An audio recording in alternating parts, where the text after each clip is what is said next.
ഒരു ഡയറക്ടറിൻ്റെ ഒരു അവസ്ഥ എന്ന് പറയുന്നത് ഒരു സിനിമ ഫ്ലോപ്പായി കഴിഞ്ഞാൽ അയാളുടെ അത്ര മോശാവസ്ഥയാണ്.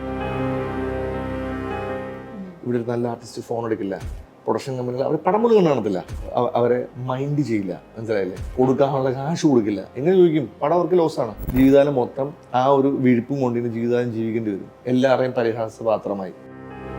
നോർമലി ഇപ്പൊ സിനിമകൾ വിജയിച്ചില്ലെങ്കിൽ പോലും ലൈക് ഫസ്റ്റ് ഷോ കഴിഞ്ഞപ്പോൾ തന്നെ വിജയാഘോഷം എന്നൊക്കെ പറഞ്ഞാൽ നമ്മൾ കാണുന്നത്. ഖൽബിന് ശേഷം ഞാൻ വിളിക്കുന്ന ഒരു ആർട്ടിസ്റ്റും എന്റെ ഫോൺ എടുക്കാറില്ല. ഇവിടുത്തെ വലിയൊരു പ്രൊഡ്യൂസർ എന്നെ വിളിച്ചിട്ട് പറഞ്ഞിട്ട് എനിക്ക് ഈ പരിപാടി നിർത്തിക്കൂടെ പറഞ്ഞോ? പറഞ്ഞിട്ടുണ്ട്.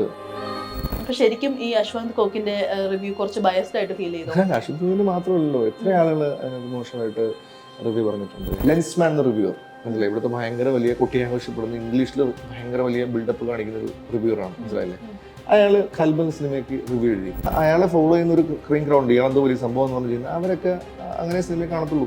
ഒരു വീഡിയോ ഇടുന്നതിലൂടെ ഇല്ലൊരു അതിനകത്തൊരു 300K 400K വ്യൂ ഇടുന്നതിലൂടെ ഇവർ ഉണ്ടാക്കുന്ന ഡാമേജ് ഉണ്ടല്ലോ, അത് ഒരുപാട് കുടുംബങ്ങളെ അഫക്ട് ചെയ്യും. ഈ പറഞ്ഞ ആളുകളെല്ലാം ഇപ്പൊ സന്തോഷ് വർക്കിയാണെങ്കിലും അലനാണെങ്കിലും ഇവരൊക്കെ ഞാൻ വളരെ ശ്രദ്ധിച്ചു കണ്ടിട്ടുണ്ട്. വളരെ സാധുക്കളാണ്.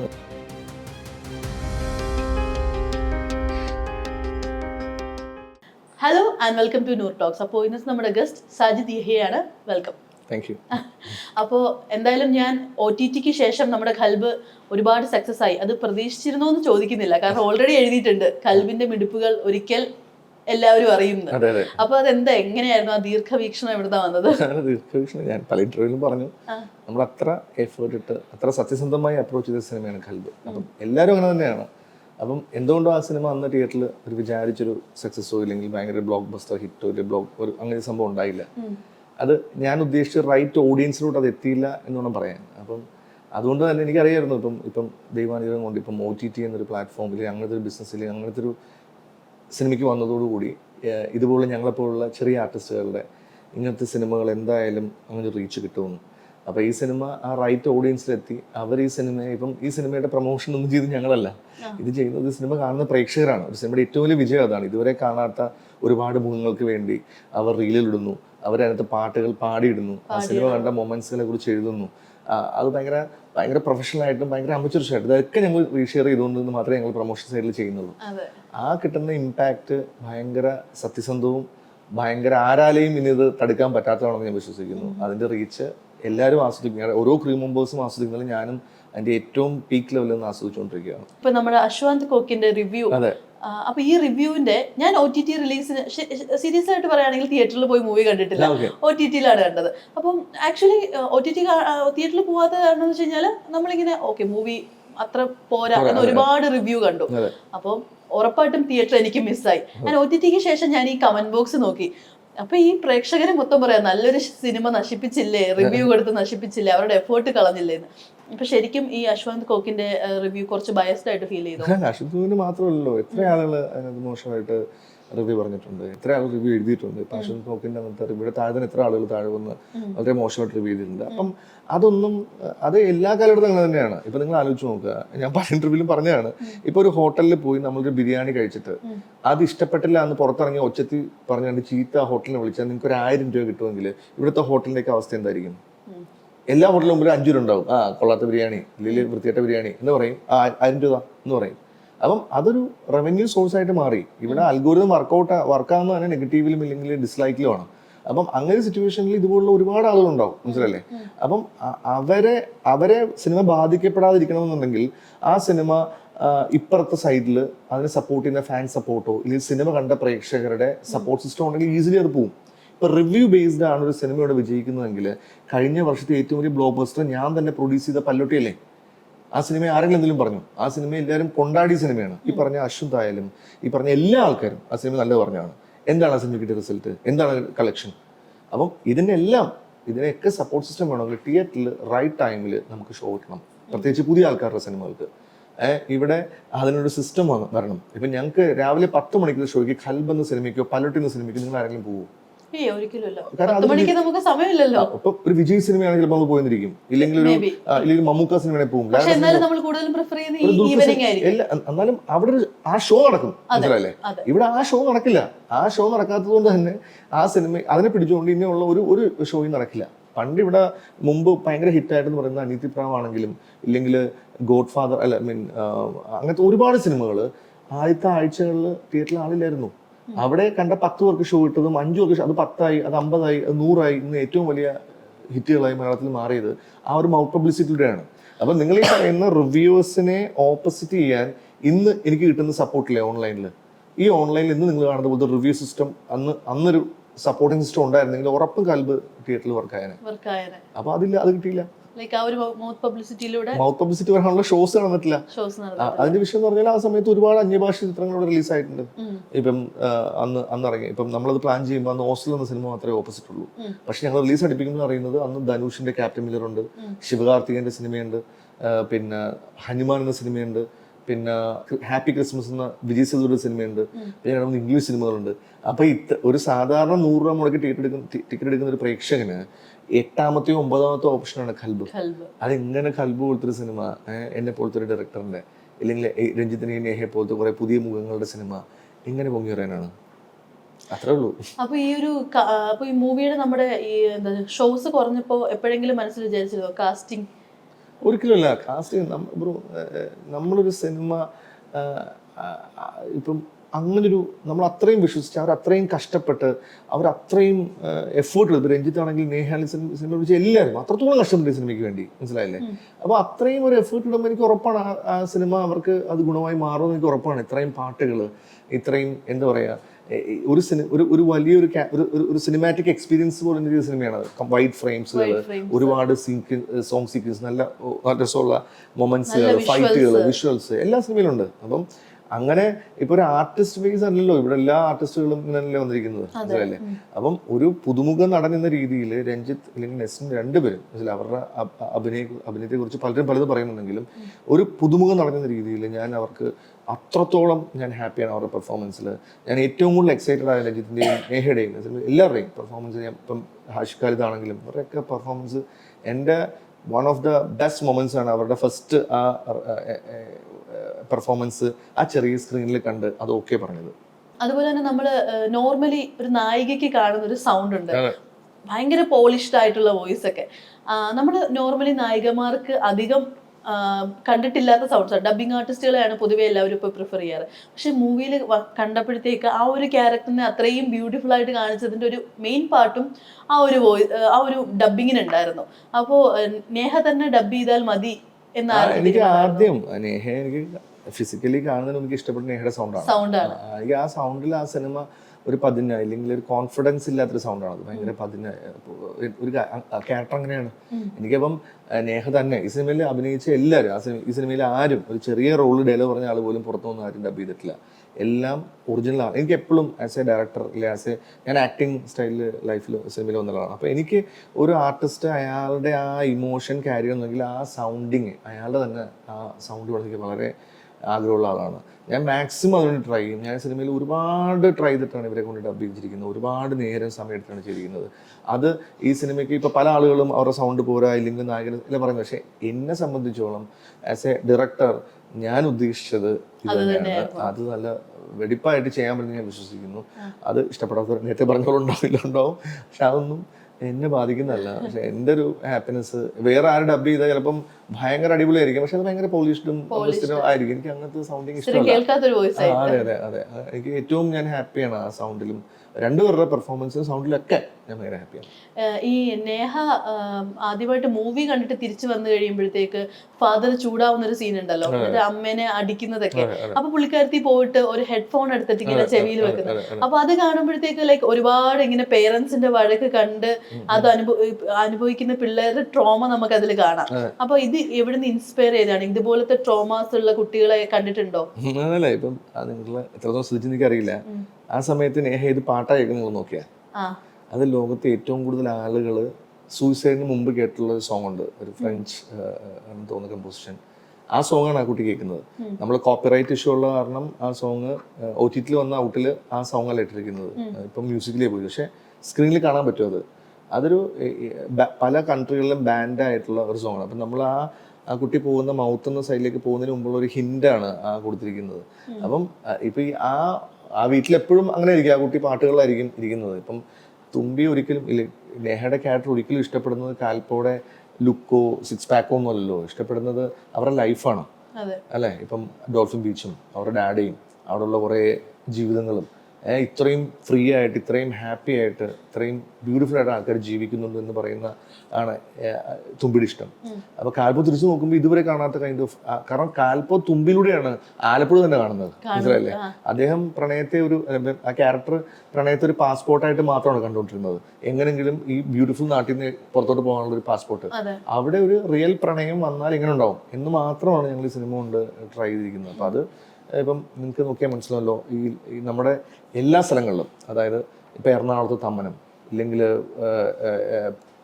കോഴിക്കോട് പാകിസ്ഥാൻ കോളനി, ആലപ്പുഴയിൽ വട്ടപ്പള്ളി, ഇല്ലെങ്കിൽ തിരുവനന്തപുരത്ത് പിന്നെ ചെങ്കച്ചൂള, അതായത് ഒരു സ്ഥലത്തെ കുറെ ആൾക്കാർ ഐഡന്റിഫൈ ചെയ്യുന്നു. ഈ സ്ഥലം ഭയങ്കര മോശപ്പെട്ട സ്ഥലമാണെന്ന് പറയുന്നു, അവിടെ നല്ല സ്കൂളിൽ അഡ്മിഷൻ കിട്ടില്ല.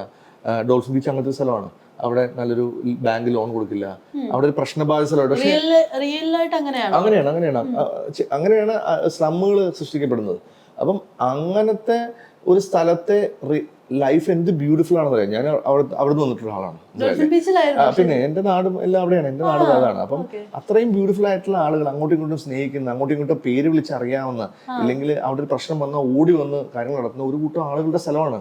അപ്പം എന്നാൽ ഭയങ്കര ഒരു മിഡിൽ ക്ലാസ്സിൽ അപ്പർ ക്ലാസ് എന്ന് പറയുന്ന തുമ്പി എന്ന് പറയുന്ന ക്യാരക്ടറിന്റെ വീട്ടിലെ അവസ്ഥ എന്താണ്?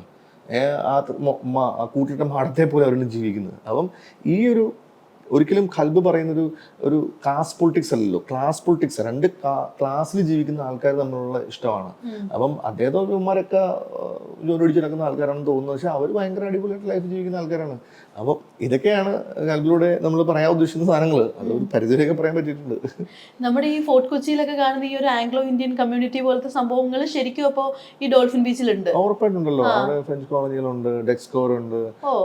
മറ്റേ പണ്ട് ആലപ്പുഴ പോർട്ടായിരുന്ന സമയത്ത് അവിടെ വന്ന് കച്ചവടം ചെയ്യാൻ വന്ന ബനിയന്മാരും കോയാമാരും ഇല്ലെങ്കിൽ ഗുജറാത്തികളും എല്ലാം ഇപ്പോഴും അവിടെ ഉണ്ട്. അവരുടെ ടെമ്പിൾ ഉണ്ട്, അവരുടെ അവശേഷിപ്പുകൾ അവിടെ ഉണ്ട്.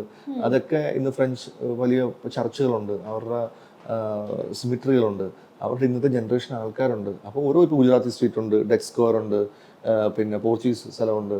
അങ്ങനെ എല്ലാ ബിൽഡിങ്ങുകളും ഇന്നും അവിടെ അവശേഷിക്കുകയാണ്. അപ്പോൾ അതൊക്കെ പൊളിച്ചു പോയിക്കൊണ്ടിരിക്കുക. അപ്പോൾ അതിനു മുമ്പ് ഏറ്റവും ബ്യൂട്ടിഫുൾ ആയിട്ട് ഡോക്യുമെന്റ് ചെയ്യാനാണ് ഞാൻ ശ്രമിച്ചിരിക്കുന്നത്. എൻ്റെ നാട്, ഞാനൊരു സിനിമ, ഞാൻ കണ്ടിട്ടുള്ള എൻ്റെ സ്ഥലങ്ങളൊക്കെ ഏറ്റവും ബ്യൂട്ടിഫുൾ ആയിട്ട് നമ്മൾ കാണിച്ചിട്ടുണ്ട്. അപ്പം നാളെ ഇനി എൻ്റെ ജനറേഷന് ആ സിനിമ ആലപ്പുഴയിൽ ഇങ്ങനത്തെ ബിൽഡിങ്ങിൽ ഇങ്ങനത്തെ കൾച്ചർ ഉണ്ടെന്നൊക്കെ തോന്നാൻ പറ്റുമായിരിക്കും.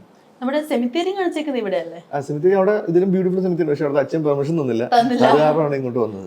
നമ്മുടെ ഇവിടുത്തെ പോലെ തന്നെ ശരിക്കും പക്ഷെ അവിടെ പെർമിഷൻ ഷൂട്ടിന് തന്നെ. അതിന് മുമ്പ് ഏതോ സിനിമ ഷൂട്ട് ചെയ്തെന്തോ അത്ര നന്നായിട്ട് അവര് അവിടെ ക്ലീൻ ഒന്നും ചെയ്തില്ല, കാരണം തന്നില്ല. ഞാൻ ചോദിക്കട്ടെ, ഈ സെമിത്തേരിയുടെ ഒരു പോർഷൻ മാത്രമേ നമ്മൾ ഇവിടെ എടുത്തിട്ടുള്ളൂ? ബാക്കി ഫുൾ ആലപ്പുഴയാണ്. 5 കിലോമീറ്ററിനകത്താണ് കംപ്ലീറ്റ് പടം ഷൂട്ട് ചെയ്തിരിക്കുന്നത്. പാട്ടുകൾ കുറച്ച് ഭിത്തി രാജസ്ഥാൻ ഗുജറാത്തൊക്കെ പോയി ഷൂട്ട് ചെയ്തിട്ടുണ്ട്. ബാക്കി എല്ലാം ആലപ്പുഴ 5 കിലോമീറ്ററിനകത്ത് കംപ്ലീറ്റ് സിനിമ. ഞങ്ങൾ ഒരിക്കലും ആലപ്പുഴ ഈ സൈഡിലേക്ക്, അതായത് ഇപ്പം ഹൗസ് ബോട്ട് ഇല്ലെങ്കിൽ നെല്ലരിപ്പാട അങ്ങോട്ടൊന്നും പോയിട്ടില്ല. അത് എല്ലാ സിനിമയിലും കാണിച്ചാൽ അപ്പൊ ഞങ്ങൾ ഒരു ഷോട്ട് പോലും അങ്ങോട്ട് പോയിട്ടില്ല. ഞങ്ങൾ ഫുൾ ഈ കോസ്റ്റൽ ഏരിയ ആണ്. കാര്യം അവിടുത്തെ എല്ലാ വീടുകളും ഏതാണ് ഹോം സ്റ്റേസ് ആണ്. അവിടെ എല്ലാ വീട്ടിലും ഉമ്മമാരൊക്കെ രാവിലെ ഫ്രഞ്ച് ടോസ്റ്റും ഇല്ലെങ്കിൽ ബ്രക്കോളീസും ഇല്ലെങ്കിൽ പിസ്സ ഒക്കെ, അവർക്ക് എക്യുപ്മെന്റ്സ് ഒന്നും ഇല്ല. ഇടിയപ്പച്ചെമ്പിലാണ് അവർ ഉണ്ടാക്കുന്നത്, കുക്കറിലാണ് അവർ മറ്റേ ഇതുണ്ടാക്കുന്നത്. അപ്പോൾ ഇതൊക്കെ അതിന്റെ നേരെ ഇപ്പൊ യൂട്യൂബ് പോലത്തുള്ള ഇല്ലെങ്കിൽ അങ്ങനത്തെ സംഭവങ്ങളൊന്നും അവര് അതൊരു വരുമാനമാക്കുകയും സ്വയം പര്യാപ്തം ജീവിക്കുന്ന ഒരു കൂട്ടം ആളുകളുടെ ഭയങ്കര ബ്യൂട്ടിഫുൾ ആയിട്ടുള്ള സ്ഥലമാണ് ഡോൾഫിൻ ബീച്ചും നിങ്ങൾ കണ്ട ആലപ്പുഴയും. അതെല്ലാം ഈ OTT റിലീസ് കഴിഞ്ഞതിന് ശേഷം ഞാൻ വെറുതെ ഇങ്ങനെ ഡോൾഫിൻ ബീച്ചും കാറ്റമറാനും ഒക്കെ സെർച്ച് ചെയ്ത് നോക്കി. അപ്പൊ ഞാൻ ശരിക്കും കണ്ടു അങ്ങനെ ഒരു സംഭവം. കാറ്റമറാനൊക്കെ ഉണ്ട്. നമ്മുടെ സ്ട്രെസ്, ഇപ്പം എനിക്ക് എന്റെ ഏറ്റവും വലിയ ഹാപ്പിനെസ് സ്പേസ് ആണ് കാറ്റമറാനൊക്കെ. ഇപ്പൊ എറണാകുളത്ത് ഞാനിങ്ങനെ ഭയങ്കര സ്ട്രെസ്ഡ് ആയിട്ടിരിക്കുന്ന സമയത്ത് ഞാൻ നേരെ വണ്ടി പിടിച്ച് 60 കിലോമീറ്റർ ആലപ്പുഴയ്ക്ക് എന്റെ വീട് അവിടെയാണല്ലോ. അപ്പൊ ഞാൻ അവിടെ എല്ലാ വീക്കെൻഡുകളിലും പോവും, അവിടെ പോവും, ബീച്ചിൽ ഇങ്ങനെ കുളിക്കാൻ പോവും, അല്ലെങ്കിൽ കയാക്കിന് പോവും, സർഫിന് പോവും. അങ്ങനെ അവിടെ ഡോൾഫിൻസ് നിങ്ങൾ കാണാറുണ്ട്. പിന്നെ ഡോൾഫിനെ കാണാറുണ്ട്. അതാണ് ഇതുപോലെ പൊങ്ങിയൊന്നും ചാടത്തൊന്നുമില്ല. അതിങ്ങനെ രസമായിട്ട് ഇങ്ങനെ പോവും, 2-3 ഒക്കെ പോവും, ഞങ്ങളത് കാണും. ഇല്ലെങ്കിൽ അവിടെ ഇപ്പൊ ആലപ്പുഴയിൽ എൻ്റെ ഏറ്റവും വലിയ ഹാപ്പിനെസ് എന്ന് പറഞ്ഞാൽ അവിടെ എന്തിനും സൊല്യൂഷൻ ഉണ്ട്. ഇപ്പൊ നമ്മൾ എന്ത് പ്രോബ്ലം അവിടെ പോയാൽ തന്നെ അവിടെ സൊല്യൂഷൻ ഈസിലി അവിടെ എല്ലാ കൈൻഡ് ഓഫ് നമ്മുടെ കൂട്ടുകാരുണ്ട്. അവരൊക്കെ നമ്മളെ കാണുന്ന ഒരിക്കലും ഒരു ഡയറക്ടറായിട്ടോ ഇല്ലെങ്കിൽ ഒന്നുമല്ല, സിനിമ ഒന്നുമല്ല, സാധാരണ നമ്മുടെ പഴയ കൂട്ടുകാർ. അപ്പൊ അവര് നമ്മളെ അപ്രോച്ച് ചെയ്യുന്നതും നമുക്ക് സൊല്യൂഷൻസ് ഒക്കെ വളരെ ഈസി സൊല്യൂഷൻസ് ആണ്. ഇപ്പൊ നമ്മൾ ഇങ്ങനെ പ്രശ്നത്തിലാന്ന് പറയുമ്പോൾ ഇത്രയുള്ള ഇന്ത്യ പ്രശ്നത്തിൽ എന്ന് പറയും. അതൊരു പ്രശ്നം തീരും. ഭാഗ്യമാണ് ആലപ്പുഴ. കുറെ കൊച്ചു കുട്ടികൾ ഇതേപോലെ നമ്മുടെ പാട്ടുകളൊക്കെ ആക്ട് ചെയ്തിട്ടൊക്കെ വീഡിയോസ് ഒക്കെ വരുന്നുണ്ട്. അപ്പൊ ഇവര് തന്നെ ഷെയർ ചെയ്ത് തരുന്നുണ്ടോ? അതെ, എല്ലാവരും ഇങ്ങനെ കൊളാബ് ചെയ്യും, ഇല്ലെങ്കിൽ ടാഗ് ചെയ്യും. ഭയങ്കര സന്തോഷമാണ് ഓരോ കുട്ടികൾ. കാരണം അത് പാട്ടുകളിലേക്ക് ലിറിക്സ് എത്ര സിമ്പിൾ ആണല്ലോ. അപ്പൊ നിന്നെ കണ്ടെന്ന് എന്റെ ഉമ്മ പറഞ്ഞെന്ന്, നിലാവ് പോലെന്ന്, നീ നല്ല പെണ്ണെന്ന് എന്ന് പറയുന്നത്, ഇല്ലെങ്കിൽ കാടായ കാടെല്ലാം നീ തന്നെ പൂക്കണമെന്നാണ് പറയുന്നത് സൂര്യ പറഞ്ഞിരിക്കുന്നത്, ഇല്ലെങ്കിൽ കടലായ കടലെല്ലാം നീ തന്നെ നിറയണമെന്നാണ് പറഞ്ഞിരിക്കുന്നത്. അത്രയും ബ്യൂട്ടിഫുൾ ആയിട്ടുള്ള ബ്യൂട്ടിഫുൾ ആയിട്ടുള്ള ലിറിക്കിനെയാണ് ഈ റിവ്യൂസ് പറഞ്ഞ ആൾക്കാർ മൂത്രപ്പാട്ടെന്ന് പറഞ്ഞ് കളിയാക്കിയത്. പക്ഷെ അത് കുഴപ്പമില്ല, അത് കാലം അവരെ മാറ്റി പറയിപ്പിക്കുമെന്ന് വിശ്വസിക്കുന്നു ഞാൻ. അന്ന് അവർക്ക് ചിലപ്പം മനസ്സിലായി കാണത്തില്ല എന്താ പരിപാടി എന്നുള്ളത്. പിന്നെ മനസ്സിലാവുമായിരിക്കും ഇനി. അല്ലെ, ഞാൻ പറയുന്നത് എന്നെപ്പോലൊരാളെന്ന് പറയുമ്പോൾ, ഞാനിപ്പോൾ സിനിമാ പ്രാന്തൻ പോലുള്ള ഒരു ഡിജിറ്റൽ മാർക്കറ്റിംഗ് കമ്പനി എൻ്റെ കൂടെ ഉണ്ട്. ഇത് ഓവർകം ചെയ്യാനുള്ള ക്യാമറ സെറ്റപ്പ് എൻ്റെ ഉണ്ട്, ഇല്ലെങ്കിൽ അതിനുള്ള ഓൾറെഡി എനിക്ക് തന്നെ അതിനുള്ള ഫോളോവേഴ്സ് ഉണ്ട്. ഇതൊന്നും ഇല്ലാത്തൊരു പുതിയൊരു ഡയറക്ടർ ഒരു സിനിമയായിട്ട് വരുമ്പോൾ അയാൾ എന്ത് ചെയ്യും? അയാൾക്ക് ഉണ്ടാകുന്ന മെൻ്റൽ ബ്രേക്ക് ഡൗൺ ഒക്കെ ഇങ്ങനെ ഇവർ. കാരണം നിങ്ങൾക്ക് ഒരു ഡയറക്ടറിൻ്റെ ഒരു അവസ്ഥ എന്ന് പറയുന്നത്, ഒരു സിനിമ ഫ്ലോപ്പായി കഴിഞ്ഞാൽ അയാളിവിടെ അത്ര മോശാവസ്ഥയാണ്. ഇവിടെ ഒരു നല്ല ആർട്ടിസ്റ്റ് ഫോൺ എടുക്കില്ല, പ്രൊഡക്ഷൻ കമ്പനികൾ അവർ പടം പോലും കാണത്തില്ല, അവരെ മൈൻഡ് ചെയ്യില്ല, മനസ്സിലായില്ലേ? കൊടുക്കാനുള്ള കാശ് കൊടുക്കില്ല. എങ്ങനെ ചോദിക്കും? പടം അവർക്ക് ലോസാണ്, മനസ്സിലായില്ലേ? ജീവിതകാലം മൊത്തം ആ ഒരു വിഴുപ്പും കൊണ്ടിന് ജീവിതകാലം ജീവിക്കേണ്ടി വരും, എല്ലാവരെയും പരിഹാസപാത്രമായി, മനസ്സിലായില്ലേ? അപ്പൊ അങ്ങനെ ഒരു സിറ്റുവേഷനിൽ നമ്മൾ ആലോചിക്കും. ഇപ്പൊ പ്രത്യേകിച്ച് ഇപ്പം കുറച്ച് ദിവസം ഇതുപോലെ തന്നെ സഹിച്ചേണ്ട സിനിമ അല്ലെ, ഭരതനാട്യം. എന്ത് നല്ല ബ്യൂട്ടിഫുൾ ആയിട്ടുള്ള ഫാമിലി സബ്ജക്റ്റ് ആണ് ആ സിനിമ. സഹിച്ചേട്ടൻ പറഞ്ഞു ഞാൻ പരിപാടി നിർത്താനില്ല എന്ന് ആലോചിച്ചു സാധ്യത. കാരണം പുള്ളി തന്നെ പ്രൊഡ്യൂസർ സിനിമയാണ്. അതിന്റെ ഡയറക്ടറിനെ ചോദിച്ചാൽ ഇവരൊക്കെ അനുഭവിക്കുന്ന ഒരു മെന്റൽ ട്രോമ ഉണ്ടല്ലോ, അത് ഭയങ്കരമാണ്, മനസ്സിലായില്ലേ? അതിപ്പോൾ കേവലം ഒരു യൂട്യൂബ് വ്യൂവിന് വേണ്ടി, ഇല്ലെങ്കിൽ അവരെ ഇഷ്ടപ്പെടുന്ന ഒരു കൈൻഡ് ഓഫ് ഒരു തോട്ട് പ്രോസസ്സുള്ള ആൾക്കാർക്ക് വേണ്ടി ഒരു വീഡിയോ ഇടുന്നതിലൂടെ, ഇല്ലെങ്കിൽ അതിനകത്തൊരു 300K 400K വ്യൂ ഇടുന്നതിലൂടെ ഇവർ ഉണ്ടാക്കുന്ന ഡാമേജ് ഉണ്ടല്ലോ, അത് ഒരുപാട് കുടുംബങ്ങളെ അഫക്ട് ചെയ്യും. ഒരു സിനിമ ഹിറ്റായാൽ ഒരു ടീമോടെ ഫോം ആവുക, ഒരു ക്യാമറ ടീമായി, ഒരു എഡിറ്ററായി, ഒരു ഡയറക്ടറായി, ഒരുപാട് പുതിയ ആർട്ടിസ്റ്റുകളായി. അങ്ങനെയാണ് സിനിമ വളർന്നിരിക്കുന്നത്. ഇപ്പം ഇവിടെ വലിയ വലിയ ആർട്ടിസ്റ്റുകൾ മാത്രമല്ല, ഇപ്പം രഞ്ജിത്തിനെ പോലത്തെ, നേഹയെ പോലത്തെ ഒരാളെ വെച്ച് നാളെ ഒരാളൊരു സിനിമ ചെയ്യുന്നിടത്താണ് ഞാനെന്ന ഫിലിം മേക്കറിന്റെ വിജയം എന്ന് ഞാൻ വിശ്വസിക്കുന്നു. അവിടെ ഒരു കണ്ടന്റ്, ഒരാൾ കൂടെ നമുക്ക് കഥ പറയാൻ ആളെ ഇട്ട് കൊടുക്കും, അത് ഇനി ഒരാളോട് ഉണ്ട് കഥ പറയാൻ. അല്ലാതെ ഇവിടെ കഥയുള്ള എത്ര ആൾക്കാരുണ്ട്. എൻ്റെ ഓഫീസിൽ ഡെയിലി ഒരു 10 സിനിമ പ്രാന്തത്തിൽ 10-15 ആൾക്കാർ വരും ഓരോ തോട്ടുമായിട്ട്. പക്ഷെ ഇത് പറയാൻ ആർട്ടിസ്റ്റ് വേണ്ട ഇവിടെ. നമുക്കൊരു 10 മുഖങ്ങളുണ്ടാവും നമുക്ക് കഥ പറയാൻ, അല്ലേ? ബിസിനസ്സുള്ള. അല്ലാതെ എല്ലാം ഇവിടെ അല്ലേ. അപ്പോൾ നമ്മൾ ഇതുപോലെ ആർട്ടിസ്റ്റുകളെയും ഇതുപോലെ അറ്റംപ്റ്റുകളെയും നമ്മൾ സപ്പോർട്ട് ചെയ്യുക. എന്നാൽ മാത്രമേ നമ്മുടെ ഇൻഡസ്ട്രി വളരത്തുള്ളൂ. അങ്ങനെയാണ് മലയാളം ഇൻഡസ്ട്രി വളർന്നിരിക്കുന്നത്, അല്ലേ? നമ്മൾ മാസ് പടങ്ങൾ കൊണ്ടോ ഇല്ലെങ്കിൽ ഭയങ്കര വലിയ ബഡ്ജറ്റ് സിനിമ കൊണ്ടൊന്നും അല്ലല്ലോ, നമ്മൾ കണ്ടന്റാണ് സംസാരിക്കുന്നത്, അല്ലേ? അതുപോലുള്ള കൽബ് ഭയങ്കര കണ്ടന്റ് ഓറിയൻറ്റഡ് സിനിമയെന്നല്ല ഞാൻ പറയുന്നത്. അതൊരു അറ്റംപ്റ്റാണ്. ആ അറ്റംപ്റ്റിനെ ചിലപ്പോൾ നമുക്ക് ഇഷ്ടപ്പെട്ടില്ല എന്ന് പറഞ്ഞു കഴിഞ്ഞാൽ അതിനകത്ത് ഇപ്പം നിങ്ങളൊരു 10 നെഗറ്റീവ് പറയുമ്പോൾ ഒരു 2 പോസിറ്റീവിലും പറയാനുണ്ടാവുമല്ലോ, ഇല്ലേ? ഇത് നെഗറ്റീവ് മാത്രം പറയുക എന്നുള്ളത് എന്താണ്? ഇപ്പം എനിക്ക് വിഷമം എന്ന് പറഞ്ഞാൽ ഇപ്പം ലെൻസ്മാൻ എന്ന റിവ്യൂവർ, മനസ്സിലായി? ഇവിടുത്തെ ഭയങ്കര വലിയ കുട്ടിയാഘോഷപ്പെടുന്ന ഇംഗ്ലീഷിൽ ഭയങ്കര വലിയ ബിൽഡപ്പ് കാണിക്കുന്ന ഒരു റിവ്യൂവറാണ്, മനസ്സിലായില്ലേ? അയാൾ കൽബൻ സിനിമയ്ക്ക് റിവ്യൂ എഴുതി. ഇപ്പം നിങ്ങൾ അശ്വിൻ കോക്ക് എന്നൊക്കെ പറഞ്ഞത്, അശ്വിൻ കോക്കിലും ഏറ്റവും കൂടുതൽ ഇവിടുത്തെ പ്ലാറ്റ്ഫോമുകൾ അനലൈസ് ചെയ്യുന്ന, ഇവിടുത്തെ ബുക്ക് മൈ ഷോകൾ അനലൈസ് ചെയ്യുന്ന ഇയാളുടെ റിവ്യൂസാണ്. അതിനകത്ത് പുള്ളി ഓക്കെ പറഞ്ഞു, ഡയറക്ഷൻ ഇഷ്ടപ്പെട്ടില്ല, കുഴപ്പമില്ല, ക്യാമറ ഇഷ്ടപ്പെട്ടില്ല, ഒന്നും ഇഷ്ടപ്പെട്ടില്ല, കുഴപ്പമില്ല. അതൊരു മോഡലിരിക്കുന്നത് ഈ സിനിമ കാണുന്ന സമയത്ത് ബാക്കിൽ 5 രൂപ. അവർ പറഞ്ഞു ഞങ്ങൾക്ക് ഫ്രീ ടിക്കറ്റ് കിട്ടിയാൽ കുഴപ്പമില്ല, ടിക്കറ്റ് കാശ് കൊടുത്ത് എന്ത് ചെയ്തേ, അതെന്തിനാ അയാൾ പറയുന്നത്? അപ്പോൾ അങ്ങനത്തെ ഒരു റിവ്യൂവർ, അയാൾ തന്നെ സ്വയം ഭയങ്കര മലയാള സിനിമയിലെ ഏറ്റവും വലിയ റിവ്യൂ എന്ന് വിശേഷിപ്പിക്കുന്ന അയാളെപ്പോലത്തെ ഒരാളൊക്കെ അങ്ങനെ എഴുതുമ്പം അതുണ്ടാകുന്ന അയാളെ ഫോളോ ചെയ്യുന്ന ഒരു ക്രീം ക്രൗണ്ട്, ഇയാളെന്തോ വലിയ സംഭവം എന്ന് പറഞ്ഞു ചെയ്യുന്നത്, അവരൊക്കെ അങ്ങനെ സിനിമയെ കാണത്തുള്ളൂ. അപ്പം ഇതുപോലെ ആളോട് എനിക്ക് പറയാനുള്ളത്, നിങ്ങൾ പിന്നെ ഇപ്പം നിങ്ങൾക്ക് സിനിമ ഇഷ്ടപ്പെടാത്തൊക്കെ നിങ്ങൾക്ക് പറയാം, പക്ഷെ അത് എന്തെങ്കിലും ഇഷ്ടപ്പെട്ടാൽ അതുകൂടെ പറയണം, മനസ്സിലല്ലേ? ഇപ്പം ഇതൊരു ഇത് കാണാനേ കൊള്ളത്തില്ല, ഇല്ലെങ്കിൽ കാണണ്ട അങ്ങനെ പറയുമ്പോൾ വിഷയം അത് ഇങ്ങനത്തെ സിനിമകളെ ഇപ്പോൾ ഒരു വലിയ സ്റ്റാർ പടമാണെങ്കിൽ അത് ബാധിക്കത്തൊന്നുമില്ല. ഇവിടെ ഇവർ പറഞ്ഞ ഏത് സ്റ്റാർ പടം ഫ്ലോപ്പ് ആയിട്ടുണ്ട്, അതിലൂടെ 100 കോടിയും ഇല്ല 50 കോടിയും എഴുതിയ സിനിമകളാണ്, മനസ്സിലായി? ഇവർ അതൊന്നും ഒരു ബാധിക്കത്ത് പോലും ഇല്ല, മനസ്സിലായില്ലേ? പക്ഷേ ഇതുപോലുള്ള സിനിമകൾ ഇത് ബാധിക്കും. അത് ബാധിക്കാൻ കാരണം ഓപ്പോസിറ്റ് സൈഡിൽ ഷോ കാണാൻ റൈറ്റ് പ്രേക്ഷകരുടെ ഷോ ടൈമിംഗ് ഇല്ല. അപ്പം അതൊക്കെ കുറച്ചുകൂടി ഒരു ഇതിലൊരു നല്ലൊരു മാറ്റം വരണമെന്ന് ആഗ്രഹിക്കുന്നുണ്ട്. എനിക്ക് തോന്നുന്നു അങ്ങോട്ടാണ് നമ്മൾ എത്തിക്കൊണ്ടിരിക്കുന്നത് ഞാൻ വിശ്വസിക്കുന്നു. ഇപ്പം പല സിനിമകൾക്കും അത് ഇപ്പം ആളുകൾ അതൊരു ബാധ്യതയായിട്ട് കാണുന്നില്ല. ഇപ്പം കൽബിന് തന്നെ ഇപ്പോൾ OTT വന്ന ശേഷം പല ആൾക്കാരും ഞാൻ റിവ്യൂ കൊണ്ട് സിനിമ കാണില്ല എന്ന് പറയുന്നുണ്ട്. അത് തന്നെ ഒരു വലിയ മാറ്റത്തിന് തുടക്കമാവട്ടെ. അതുപോലെ തന്നെ ഈ ഒരു സ്വന്തം മൂവിക്ക് നമ്മുടെ മൂവിയുടെ തന്നെ ടിക്കറ്റ്സ് ബുക്ക് ആവുന്നില്ല എന്നും അതുപോലെ ഇതേപോലെ ഫുൾ പോസ്റ്റ് എഴുതിയിട്ടിട്ടുണ്ടായിരുന്നല്ലോ കൽബ് ഇത് സ്വീകരിക്കാതെ പോകുന്നുള്ള. അപ്പൊ ഒരു ഡയറക്ടർ തന്നെ മൂവി നോർമലി ഇപ്പൊ സിനിമകൾ വിജയിച്ചില്ലെങ്കിൽ പോലും ലൈക്ക് ഫസ്റ്റ് ഷോ കഴിഞ്ഞപ്പോ തന്നെ വിജയാഘോഷം എന്നൊക്കെ പറഞ്ഞാൽ നമ്മൾ കാണുന്നത്. അപ്പോൾ ലൈക്ക് വിജയിച്ചില്ലെങ്കിൽ പോലും നമ്മൾ പറഞ്ഞാ വിജയിച്ചു എന്നൊക്കെ ഉണ്ടാക്കുന്നതാണ് നമ്മൾ കൂടുതലും കാണാറ്. പക്ഷെ ഇങ്ങനെ ഒരു ഡയറക്ടർ പറയണമെങ്കിൽ അത്രത്തോളം ആ ഒരു സ്ട്രെസ് വന്നിട്ടായിരിക്കുമല്ലോ അങ്ങനെ പറഞ്ഞത്. ഉറപ്പായിട്ടും. കാരണം മാനസികമായിട്ട് നമ്മൾ ശരിക്കും തകർന്നു പോകും. നമ്മള് എല്ലാവരുടെ മുമ്പിലും നമ്മളൊരു ഒരു ഒരു ഭയങ്കര ഒരു എന്തുവാ അതുണ്ടാകുന്ന മാനസികാവസ്ഥ ഭയങ്കര പ്രശ്നമാണ്. ഞാൻ നേരത്തെ പറഞ്ഞില്ലേ, ഇപ്പം കൽബിന് ശേഷം ഞാൻ വിളിക്കുന്ന ഒരു ആർട്ടിസ്റ്റും എന്റെ ഫോൺ എടുക്കാറില്ല, എടുക്കില്ല. എല്ലാവരും എന്നല്ല ഞാൻ പറയുന്നത്, എടുക്കില്ല. കാരണം അവരെ സംബന്ധിച്ചോളം ഒരു ഫ്ലോപ്പ് പടത്തിന്റെ ഡയറക്ടർ മാത്രമാണ് ഞാൻ. മനസ്സിലായില്ലേ? ഇവിടുത്തെ വലിയൊരു പ്രൊഡ്യൂസർ എന്നെ വിളിച്ചിട്ട് പറഞ്ഞിട്ട് എനിക്ക് ഈ പരിപാടി നിർത്തിക്കൂടെ പറഞ്ഞിട്ടുണ്ട്. അപ്പൊ ഞാൻ പറഞ്ഞു, അപ്പൊ എനിക്കങ്ങോട്ട് അപ്പൊ ഞാൻ ഇയാളുടെ അടുത്ത പടം ഇറങ്ങുമ്പോൾ ഞാൻ ഫസ്റ്റ് ഷോയ്ക്ക് പോകാം. എന്നിട്ട് അപ്പൊ ഇയാളെ വിളിച്ചു പറഞ്ഞില്ല, ആപ്പാടെ ഒരു 5-6 പേരുണ്ടായിരുന്നടാ ബാക്കിലൊക്കെ ആയിട്ട് എന്നെ വിളിച്ചിങ്ങനെ തന്നെ പറഞ്ഞ.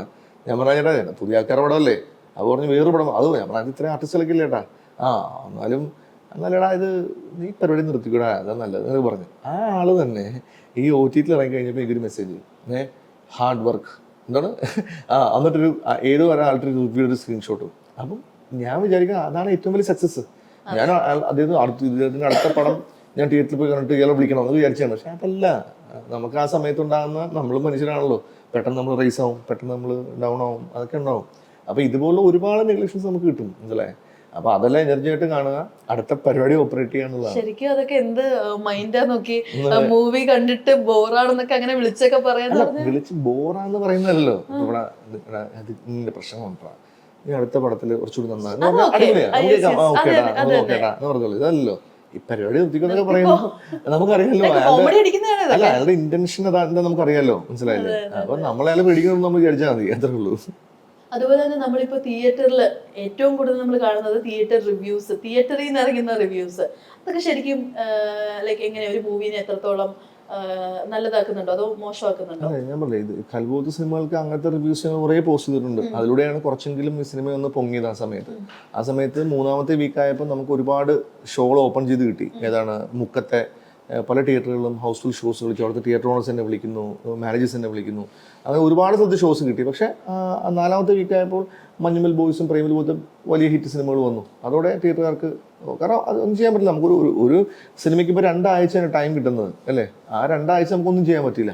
ആ 2 ആഴ്ചയിൽ ഷോകൾ കളിച്ചില്ല, പല മെയിൻ സെന്ററുകളിലും പടം മാറി. പിന്നെ രണ്ടാമത് റിപ്പീറ്റ് വന്നപ്പോൾ വേറെ വന്ന സിനിമകൾ ഭയങ്കര നല്ല സിനിമകൾ വരുന്നു. മനസ്സിലായി? അപ്പം നമുക്കൊന്നും ചെയ്യാൻ പറ്റാത്ത അവസ്ഥയായി. ഒരുപാട് നാളായിട്ട് ഇപ്പൊ നമ്മുടെ മൂവി ആയാലും മീഡിയ ഇൻഡസ്ട്രിയിൽ ഒരുപാട് നാളായിട്ടുള്ള ഒരാളാണ്. അപ്പൊ ഇപ്പോഴാണ് നമ്മൾ ഈ പറയുന്ന പോലെ ആറാട്ടണ്ണൻ, അലിൻ ജോസ് പെരേര അങ്ങനെയൊക്കെ പറഞ്ഞ കുറെ ന്യൂ ഫേസസിനെ കാണുന്നത്. ഇപ്പൊ കങ്കൂവ് ഇറങ്ങിയപ്പോഴാണെങ്കിലും പുഷ്പ ഇറങ്ങിയപ്പോഴാണെങ്കിലും അതിന്റെ ഗെറ്റപ്പിൽ വരുന്ന ആളുകളെയൊക്കെ കണ്ടിട്ടുണ്ട്. അപ്പൊ ഒരു ഡയറക്ടർ എന്ന നിലയിൽ ഇതൊക്കെ എങ്ങനെയാ നോക്കി കാണുന്നത്? അതല്ല ഇതിന്റെ വിഷയം. നമ്മൾ ഇവിടെ പറയും മീഡിയ ആളുകൾ തന്നെ ചെയ്തുണ്ടാക്കുന്ന ഒരു സംഭവമാണ്. അവർക്ക് റീച്ചിന് വേണ്ടി ഇപ്പം അവരുടെ ആ ഒരു ചെറിയ ചിലപ്പോൾ അവരിങ്ങനെ ഒരു അട്രാക്ഷൻ ഇല്ല, ഒരു ബസ് കിട്ടാൻ വേണ്ടി ചെയ്യുന്ന കാര്യങ്ങളെ നമ്മൾ ഹൈലൈറ്റ് ചെയ്യുക. അതിൻ്റെ താഴെ കമന്റ് അടിച്ചിട്ട് നമ്മൾ ഭയങ്കര അതിനെ ചീത്ത വിളിച്ചുകൊണ്ടും സപ്പോർട്ട് ചെയ്തുകൊണ്ടും അല്ലെങ്കിൽ കളിയാക്കിക്കൊണ്ടും അതിൽ എക്സൈറ്റഡ് ആകുന്നൊരു വിഭാഗമുണ്ട്. അവരാണ് ഈ പറയുന്ന നേരത്തെ ഞാൻ പറഞ്ഞ പോലെ ഈ പറയുന്ന റിവ്യൂസിൻ്റെ ഒക്കെ താഴെ പോയി അവർക്ക് സപ്പോർട്ട് സിസ്റ്റമായിട്ടും അതിൻ്റെ തന്നെ റീൽ കട്ട്സും ഇല്ലെങ്കിൽ ഒക്കെ ആയിട്ട് ഹൈപ്പ് ഉണ്ടാക്കുന്നത്. അപ്പം അല്ല, അതെല്ലാ സിനിമയിൽ മാത്രമല്ല, എല്ലാ ഇൻഡസ്ട്രിയിലും അങ്ങനത്തെ ഒരു വിഭാഗം ആൾക്കാരുണ്ടാവും. അതിൽ എക്സൈറ്റഡ് ആകുന്നത്, നെഗറ്റിവിറ്റിയിൽ എക്സൈറ്റഡ് ആകുന്നത്, ഇല്ലെങ്കിൽ ഒരു അവര് എന്തായാലും വേണ്ട അത് ചെയ്തുകൊണ്ടിരിക്കും. അത് നമ്മൾ നോക്കിയിട്ട് അവർ തിരുത്താൻ നോക്കിയിട്ട് കാര്യമൊന്നുമില്ല. നമ്മൾ അതിന്റെ ഫ്ലോയിൽ നമ്മുടെ കാര്യങ്ങൾ റൈറ്റ് ആയിട്ട് ചെയ്തുകൊണ്ട് പോവുക, അത്രേ ഉള്ളൂ. ഇവരുടെ സൈഡിൽ നിന്നൊക്കെ കോൾസ് ഒക്കെ വന്നിട്ടുണ്ടോ ഇതേപോലെ മൂവിയിൽ ചാൻസ് തരണം എന്നൊക്കെ ഉള്ള രീതിയിൽ? അല്ല, എനിക്ക് അവർക്ക് വളരെ സാധുക്കളായിട്ടാണ് തോന്നിയത്. ഈ പറഞ്ഞ ആളുകളെല്ലാം ഇപ്പൊ സന്തോഷ് വർക്കിയാണെങ്കിലും അലനാണെങ്കിലും ഇവരൊക്കെ ഞാൻ വളരെ ശ്രദ്ധിച്ചു കണ്ടിട്ടുണ്ട്. വളരെ സാധുക്കളാണ് അവരൊക്കെ. എനിക്ക് വളരെ നമ്മളൊരു സപ്പോർട്ട് കൊടുക്കേണ്ട ആൾക്കാരാണ് തോന്നിയിട്ടുണ്ട് പല സമയത്തും. മനസ്സിലായില്ലേ? അവരെ നമ്മൾ കാണുന്നത് ഈ മീഡിയാസ് വിളിച്ചിട്ട് ഇന്റർവ്യൂ അവർക്ക് റോങ് ആയിട്ടുള്ള ക്വസ്റ്റ്യൻസ് ചോദിച്ചു അത് ഹൈലൈറ്റ് ചെയ്ത് കാണിക്കുന്നതിന്റെ പ്രശ്നമേ ഉള്ളൂ. അല്ലെങ്കിൽ ഇവരൊന്നും വലിയ പ്രശ്നക്കാരും എന്നിട്ട് എനിക്ക് തോന്നിയിട്ടില്ല. വളരെ അതിലും പ്രശ്നക്കാർ വേറെ കുറേ ആൾക്കാരുണ്ടെന്ന് എനിക്ക് തോന്നിയിട്ടുള്ളത്. ഇവരൊക്കെ ആ ഒരു സ്പേസിൽ അവർക്ക് അങ്ങനെയും ഒരു റീച്ച് ഉണ്ടാക്കാൻ പറ്റുന്ന പർപ്പസ്ഫുൾ ഇല്ലല്ലോ, ആക്സിഡന്റലി വന്ന് ഇങ്ങനെ ഒരു റീച്ച് ആയ ആൾക്കാരാണ്. അപ്പൊ അത് തന്നെ അതാണ് ഏരിയ എന്ന് വിചാരിച്ചാൽ അവിടെ തന്നെ കിടക്കുന്ന ആൾക്കാരാണ്. അല്ലാതെ ഇവരൊന്നും പ്രശ്നക്കാരെനിക്ക് തോന്നിയിട്ടില്ല. ഇവരൊക്കെ ഞാൻ കണ്ടിട്ടുള്ള ആൾക്കാരാണ്. ഈ റിവ്യൂ പറഞ്ഞ ആരെങ്കിലും ഇനി ഇത് മാറ്റി പറയാൻ എന്തെങ്കിലും ചാൻസ് കാണും? അല്ല, അവര് പറഞ്ഞാൽ തീർന്നില്ല. അവര് പറഞ്ഞാൽ പിന്നെ അവർക്ക് നിലനിൽപ്പുണ്ടോ? ആര് പറയാനാണ്? ആരും പറയില്ല. അത് ഇനി അവരുടെ കുറെ ആൾക്കാരെ വിട്ട് ഇപ്പൊ ഈ ഇന്റർവ്യൂടെ താഴെ വരെ കമന്റ് ഇടാൻ അവർ നോക്കത്തുള്ളൂ. അത് അവരുടെ നിലനിൽപ്പാണ്. അത് നോക്കിയിട്ട് കാര്യമില്ല. അതൊന്നും ബോധറിങ്ങേണ്ട ആവശ്യമില്ല. ഞാൻ നേരത്തെ പറഞ്ഞു, ഞാൻ പല ഇന്റർവ്യൂലും പറഞ്ഞിട്ടുണ്ട്, നമ്മൾ 10 നെഗറ്റീവ് കാണുമ്പോൾ അതിനകത്ത് ഒരു പോസിറ്റീവ് കമന്റെങ്കിലും കാണാറുണ്ട് എപ്പോഴും. ആ പോസിറ്റീവ് അവർ മാത്രം ഇങ്ങനെ കണ്ടിട്ട് നിന്ന് അതായിരിക്കും ബെസ്റ്റ്. അല്ല അത് ഇതിന്റെ പുറകെ പോകാനോ ഇവരെ നോക്കാൻ പറ്റുന്ന കാര്യമില്ല. മനസ്സിലല്ലേ?